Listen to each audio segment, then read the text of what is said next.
What is up, guys? This is Mike here from Vapesterdam, and this handsome devil right here is the Kandypens Rubi. Sleek, compact, and unlike the Jewel, which the Rubi has been relentlessly compared to on the internets, the Rubi has allowed you to fill the pods with your own e-liquids or oils, instead of having to purchase pre-filled ones. Is the Kandypens Rubi the gem we've all been waiting for? Stay tuned to find out. The chassis and outer shell seem very well constructed out of some sort of metal, which makes me feel a lot less worried about dropping it. So as I mentioned, you are able to fill the pod with your own e-liquid or oil through this little hole right here, but the one part I'm not crazy about is how small the rubber cap to cover up the hole is. I'm definitely going to lose this. I just know myself too well. I'm gonna give it like 20 minutes. It's gonna be gone. Another cool feature about the pod is that it is leak-free.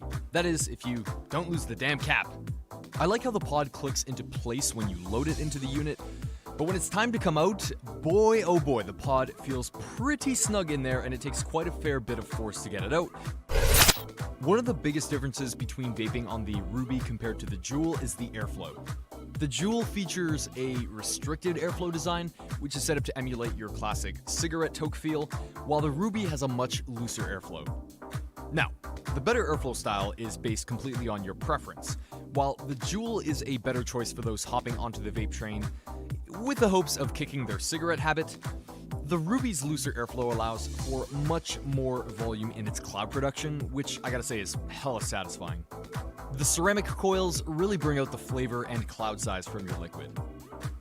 Since the Rubi lets you use any e-liquid that you want, it's also good to keep in mind that this is a pretty low amperage device, so if you're coming off from smoking cigarettes, it's best to use a high nicotine salt solution to ensure you're getting the required amount of nicotine without experiencing any harshness on your throat.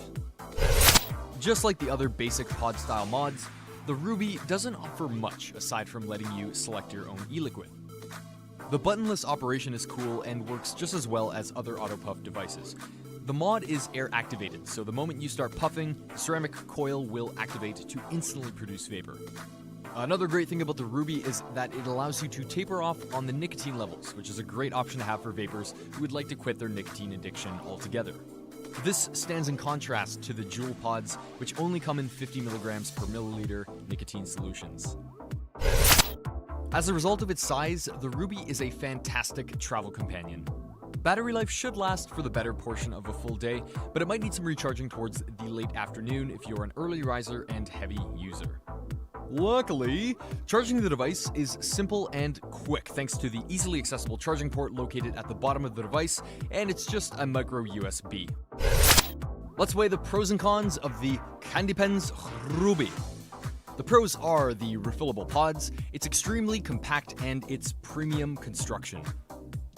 Two cons that I can pick out here are that the looser airflow isn't quite capturing the smoking feel, and for some people that might be a really important feature, and that the pod doesn't come pre-filled, so you do need to sort out your own oil or e-juice situation before picking one up.